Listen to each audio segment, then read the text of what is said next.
Assalamualaikum warahmatullahi wabarakatuh. Sampurasun, dulur-dulur pembelajar semuanya. Selamat pagi, selamat siang, selamat sore, dan selamat malam.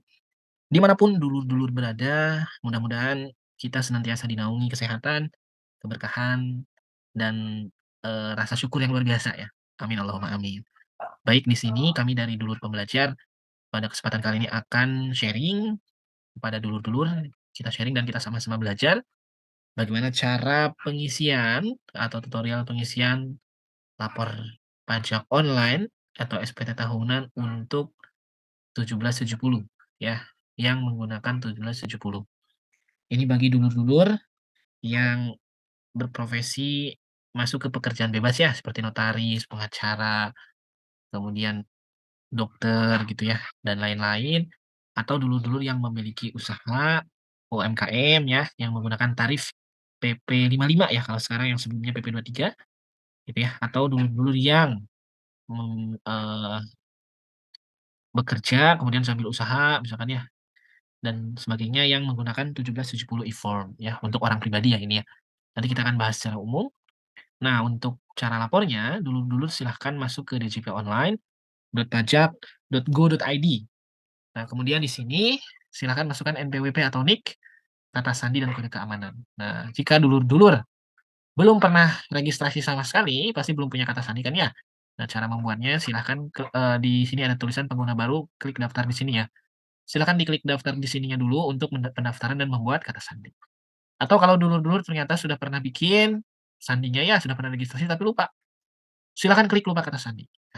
Nah, dan yang diperlukan dalam registrasi dan lupa kata sandi itu adalah e-VIN. Nah, jadi silakan siapkan e-VIN kalau belum registrasi atau lupa kata sandi. Nah, gitu ya. Nah, jika sudah mendapatkan kata sandi, silahkan, dulur-dulur klik login ya. Masukkan nik NPWP atau nik atau NPWP, kata sandi dan kode keamanan, kemudian klik login. Nah, setelah klik login, dulur-dulur untuk kalau pertama kali login ya biasanya diarahkan ke menu profil seperti ini ya, menu informasi seperti ini. Nah, untuk cara laporan, dulur-dulur silahkan klik lapor, kemudian silakan pilih e-form ya. Tadi karena kita mau tutorial usahawan atau pekerjaan bebas ya, jadi kita pilih e-form. Nah, nanti setelah itu dulur-dulur pastikan sudah mendownload Adobe PDF Reader yang 32 bit ya, sesuai Windows di laptop atau komputer teman-teman ya. Silahkan unduh di sini kalau yang belum. Kalau sudah, ini Adobe PDF Reader-nya digunakan untuk membuka SPT. Nah, cara pembuatan SPT-nya, silahkan klik buat SPT. Nah, kemudian ada pertanyaan apakah Anda menjalankan usaha atau pekerjaan bebas? Nah, karena kita mau, belajar bareng untuk usahawan dan pekerja bebas ini ya, dan dokter, notaris, pengacara, dan lain-lain, kita jawab iya. Setelah kita jawab iya, nanti ada muncul e-form SPT tahunan 1770 orang pribadi, kita klik. Nah, setelah kita klik, nanti kita akan diarahkan ke data formulirnya. Ini kita pilih tahun yang mau dilaporkan, silakan misalkan kita mau melaporkan yang tahun 2023 ya. Jadi lapor pajak itu melaporkan tahun sebelumnya ya, jadi penghasilan dan lain-lain di tahun 2023. Kemudian, nah bagi dulur-dulur yang pertama kali baru lapor di tahun 2023 ini, silakan pilih normal. Nah, yang normal kalau udah selesai ternyata ada yang salah, baru bisa pilih pembetulan ke-1. Kalau pembetulan ke-1 ternyata ada yang salah juga, pembetulan kedua dan seterusnya ya. Nah, tapi kalau baru pertama kali silakan klik normal, ini disesuaikan ya. Kalau sudah silahkan scroll ke bawah. Nah, kemudian, untuk mengunduh formulirnya tinggal kita klik unduh formulir. Nah, setelah kita klik, nanti, e-form PDF-nya akan ter-download secara otomatis ya. Ini masih ada tulisan, "Mohon sabar menunggu." Oke, kita tunggu ya. Nah, setelah sukses, e-form-nya akan ter-download ya. Jadi kita buka, menggunakan apa? Menggunakan Adobe PDF Reader yang sudah download. Adobe PDF Reader 32 bit ya. Nah, kemudian sebelum kita melangkah ke formulir yang sudah kita download ya, di sini scroll ke bawah dulu ada laman e-form PDF. Kita klik ya. Nah, ini kita gunakan untuk download format Excel.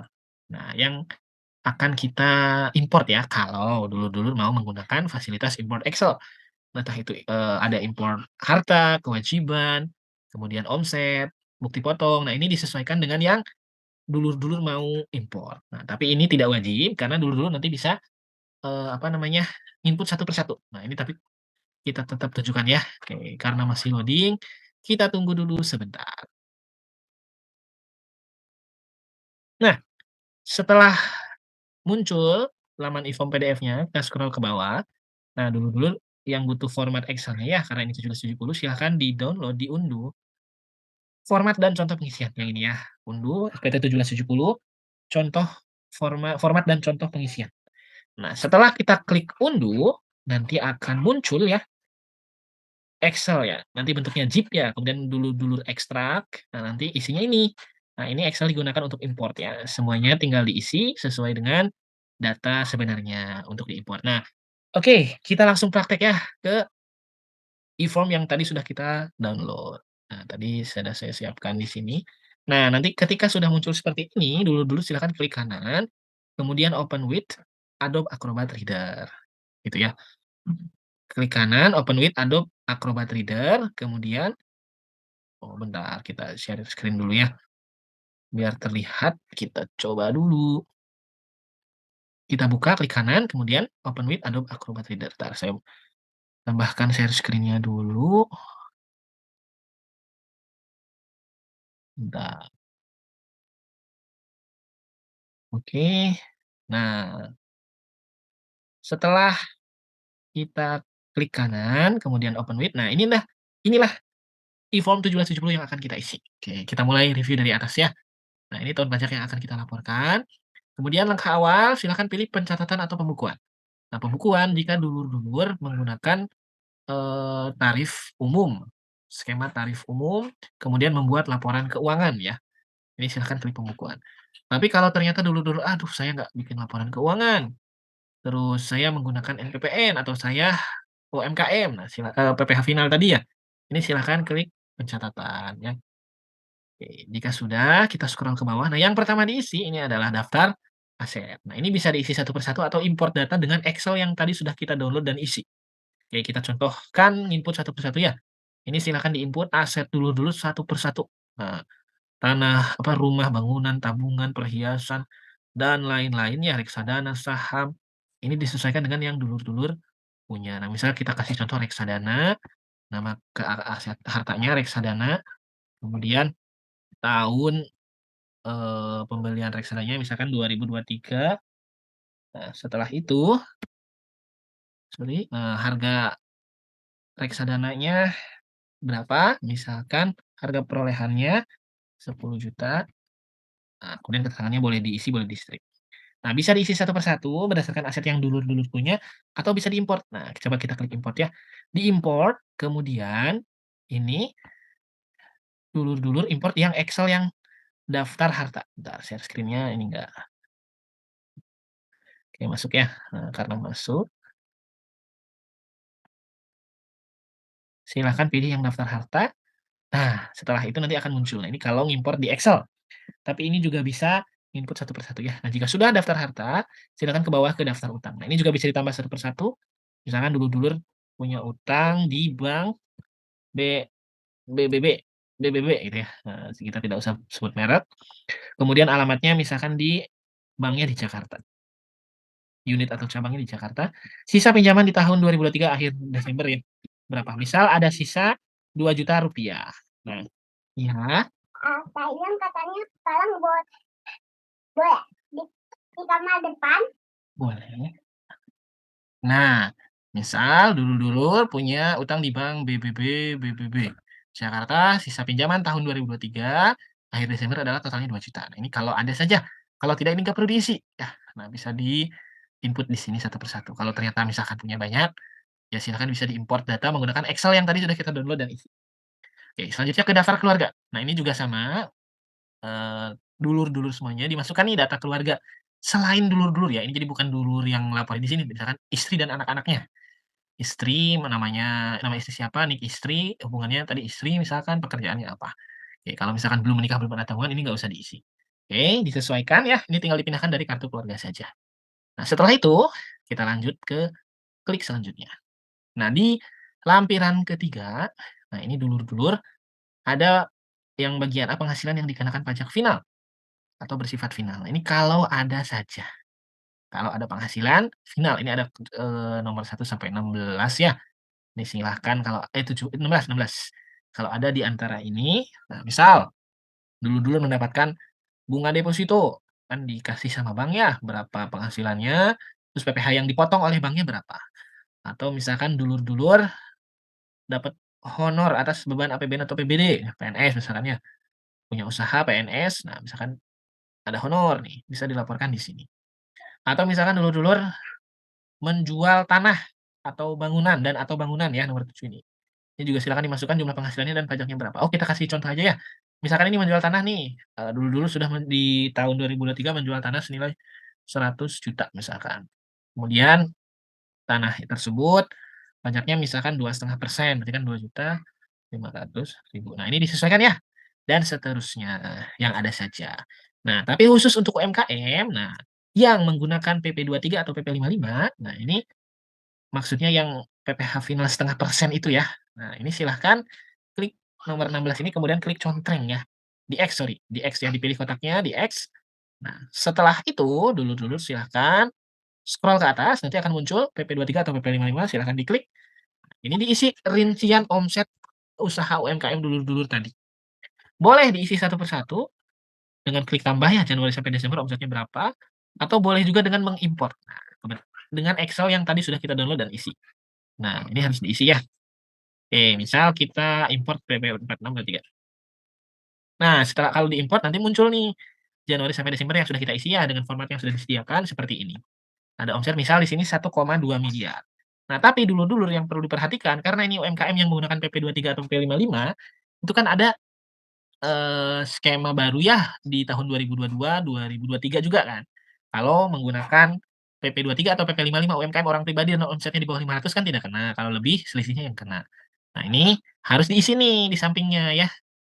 Kumulatif 500-nya sampai bulan mana, terus kalau sudah lebih baru bayar. Nah, ini kan saya kasih contoh per bulannya 100, berarti kan kumulatif 500-nya ada di bulan Mei ya. Jadi Januari sampai dengan bulan Mei, karena Mei ini pas 500 juta berarti tidak ada pembayaran. Nah, khusus untuk bulan Juni, ini tinggal dikalikan 0,5%, Juli juga sama sampai dengan Desember. Jadi ini harus diisi manual. Ini 0, karena belum 500, ini 0 juga, ini 0 juga, ini 0 juga, ini 0 juga nih, pas 500 ya. Nah, berarti di bulan Juni diisinya 100 juta dikalikan 1,5% berarti 500.000. Ini juga sama, 500.000 gitu ya, ini diisi sesuai omset ya, tapi yang udah, melebihi batasan kumulatif 500 ini. Kalau Januari sampai Desember ternyata di bawah 500 ya nggak usah bayar. Ini disesuaikan ya. Oke, ini juga sama. Nah, terus mungkin dari dulur-dulur ada pertanyaan. Pertanyaannya misalkan, "Kak, ini kan contohnya gampang ya 100 juta per bulan. Terus kalau misalkan 500 jutanya itu nggak pas di akhir bulan," misal di sini nih, misal di sini 150 juta, misal ya. Nah, kalau di sini 150 kan di bulan Mei sudah 550 juta. Nah, kalau gini gampang. Ini di bulan Mei kan kumulatif ya. Nah, karena ini 550 berarti yang di bulan Mei ini cukup yang 50 jutanya dikalikan 0,5%. 250.000 gitu ya. Kalau seperti ini. Jadi sesuaikan, nah jika sudah silahkan klik iya, pindahkan ke lampiran 3. Oke, seperti itu ya. Bisa ditambah satu persatu atau diklik import. Nah, kalau sudah diisi silahkan kita klik selanjutnya lagi. Oke, kita ke lampiran 3. Nah, tadi kan balik lagi ke lampiran 3 nanti akan muncul. Nah, tadi omsetnya tadi 1,25 M, pajak yang dibayar itu 3.740.000. Ini dijumlahkan dengan PPh final yang lainnya. Oke, kita ke bawah, penghasilan yang tidak termasuk objek pajak. Ini kalau dulur-dulur dapat bantuan, sumbangan, hibah, warisan, bagian laba anggota perseroan komanditer, tidak atas saham persekutuan, perkumpulan firma atau kongsi, klaim asuransi kesehatan, kecelakaan jiwa, dwiguna beasiswa, kemudian dan penghasilan lain yang tidak termasuk objek pajak, ini silakan dimasukkan. Nah, misal dulur-dulur, ada penghasilan beasiswa misalkan di tahun 2023 sebesar 100 juta, nanti tinggal dimasukkan saja. Ini tidak termasuk objek pajak ya. Oke, itu lampiran ke-3. Kita lanjut ke lampiran kedua. Nah, khusus untuk lampiran kedua, ini jikalau dulur-dulur juga bekerja di sebuah perusahaan atau di perusahaan ya. Entah satu atau 2 atau lebih ya. Nah, ini silakan dimasukkan. Kerja di perusahaan A ya, silahkan klik tambah atau bisa diimport menggunakan Excel yang tadi kita download ya, dan yang sudah diisi. Ini silahkan diklik tambah saja. Nah, nama NPWP pemotongnya, nama pemotongnya, NPWP pemotongnya, nomor bukti potongnya, jenis pajaknya PPh pasal 21, terus berapa pajak yang dipotong atau dipungut di perusahaan tersebut. Silakan diisi sejumlah tempat perusahaan dulu-dulu bekerja ya. Oke, kalau tidak ada mah ya dikosongkan saja. Kalau ada silahkan diisi. Nah, ini Oke, kita isi dulu ya, misalkan 30.000. Nah, kalau tidak ada ini silakan dikosongkan saja, tapi kalau ada silakan diisi ya. Oke, kita lanjut ke lampiran ke-1. Nah, penghasilan neto dalam negeri sehubungan dengan pekerjaan bebas bagi wajib pajak yang menyelenggarakan pembukuan. Nah, ini kalau dulur-dulur menyelenggarakan pembukuan, nah silahkan diisi di sini.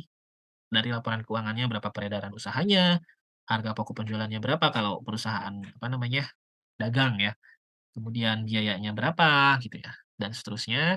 Nanti dulur-dulur juga sesuaikan dengan koreksi fiskal positif dan negatif. Karena ini biaya yang boleh dibebankan dan yang tidak boleh dibebankan ada di sini dikeluarkan ya, ya biayanya dan atau penghasilannya yang dikoreksi lah istilahnya. Ini kalau pembukuan, tapi kalau pencatatan ini diabaikan saja, karena kita ambil contoh yang pencatatan ya. Oke, selanjutnya kita klik selanjutnya lagi. Nah, setelah kita klik selanjutnya, nanti di sini ada penghasilan itu dalam negeri sehubungan dengan pekerjaan bebas, ini bagi wajib pajak yang menyelenggarakan pencatatan. Nah, ini khusus bagi dulur-dulur yang menggunakan NPPN, norma penghitungan penghasilan itu ya. Dan pastikan dulur-dulur sudah melakukan pemberitahuan menggunakan NPPN di DJP online ya. Oke. Nah, misal siapa aja tuh? Nah, di pekerjaan bebas misalkan, dulur-dulur notaris ya, dokter, pengacara. Nah, ini silahkan dimasukkan di sini, misalkan penghasilan selama setahun ya, misalkan 200 juta. Nah, normanya berapa? Misalkan notaris tadi yang 50%, berarti di sininya 100 juta. Gitu ya. Ini kalau dulur-dulur ada, tapi kalau dulur-dulur misalkan hanya usaha UMKM ini nggak usah diisi. Ini kalau yang tadi profesi notaris, dokter, kemudian pengacara, atau misalkan dulur-dulur yang tidak menggunakan skema final ya, UMKM, pencatatan tapi nggak pakai final misalkan ya, nggak pakai final, nggak bayar yang 0,5%. Nah, bisa di usaha lainnya menggunakan NPPN sesuai dengan peraturan perundang-undangan ya, untuk persentasenya, karena tiap daerah kan beda-beda. Oke, tapi kalau yang tadi ya, kalau yang UMKM saja ini nggak usah diisi, nggak usah bingung. Ini kalau yang menggunakan NPPN saja. Nah, biasanya sih tadi dokter, notaris, pengacara. Oke, kalau sudah, kita scroll ke bawah lagi. Nah, ini penghasilan itu dalam negeri sehubungan dengan pekerjaan. Nah, tapi tidak termasuk yang dikenakan PPh final nih. Intinya tuh selain yang NPPN, selain yang dipotong final, selain pekerjaan yang tetap tadi ya gaji. Nah, kalau ada lagi ditambahin di sini. Kalau ada. Kalau nggak ada, silahkan nggak apa-apa dikosongkan saja. Ke bawahnya lagi nih penghasilan dalam negeri lainnya. Kalau dapat bunga, royalti sewa, hadiah, keuntungan, dan penghasilan lainnya silahkan ditambahkan juga di sini. Jadi intinya SPT itu melaporkan semua penghasilan, entah itu final, tidak final, dikenakan pajak, atau bukan termasuk objek pajak, dimasukkan ya. Oke, nah kalau sudah, silakan kita klik selanjutnya lagi. Nah, ini diinduk ya sebelum kita submit, yang merah ini tadi ya saya lupa kasih tahu di awal, semua kotak merah harus diisi. Kalau nggak diisi kemudian kita klik sebelumnya atau setelahnya, pasti nggak bisa nih kayak sekarang kita klik sebelumnya, pasti nggak bisa karena ada kotak merah yang belum diisi. Oke, nah ini ada nomor telepon, nah silakan isi nomor telepon dulur yang aktif ya, yang bisa dihubungi. Kemudian ini status dulur, kepala keluarga misalkan. Nah nanti di sini akan ada rincian pindahan dari penghasilan yang tadi kita tulis ya, kecuali penghasilan final ya, yang dihitung di PPh pasal 17 ini ya. Nah, tadi kan kita isi yang pekerjaan bebas, tadi yang asumsi notaris ya, 200 juta dengan NPPN 50% jadi 100 jutanya pindah ke sini. Nanti turun, nah kemudian kita pilih PTKP-nya, apakah sudah menikah atau belum menikah dan belum ada tanggungan, ya kita kasih contoh belum menikah dan belum ada tanggungan. Nah, kemudian nanti akan muncul, eee, PPh terutangnya ya, 2.300.000. Nah, ini yang harus dulur-dulur lunasi, dibayar, apa namanya, kekurangan bayarnya, ya, gitu. Tapi kalau misalkan dulur-dulur yang UMKM yang hanya mengisi di final, nah ini pasti kosong. Misalkan ya, kita kembali dulu.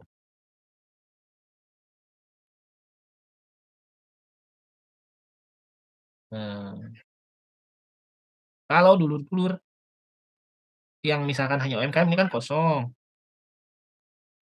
di depannya pasti kosong. Tapi kalau yang selain UMKM ada penghasilan di pekerjaan bebas gitu atau penghasilan lainnya nanti akan pindah ke sini. Nah, misalkan ini UMKM aja kosong, gitu ya. Nah, kalau kosong mah ini tinggal di next-next aja, tapi kalau ada yang kurang bayar harus dibayar dulu ya, karena nanti kalau yang kurang bayar di sini setelah kita klik submit akan memasukkan bukti bayar di sini. Tapi kalau nggak ada ini tinggal kita klik unggah lampirannya. Nah, ini lampiran omset, PPh bruto tadi ya. Entar kita coba PDF-kan dulu ya, sebentar. Ini formatnya bentuknya PDF ya, tidak boleh Excel, tidak boleh JPEG, yang penting di situ ada omset selama setahun ya, dirinci Januari sampai Desember. Lebih bagus sih sebenarnya ini ya, di-print terus tanda tangan basah. Tapi kalaupun, apa namanya, tidak, minimal ada tadi, ada bulan sama rincian omset. Nah, ini diunggah, silahkan. Bentar ya, kita kasih contoh.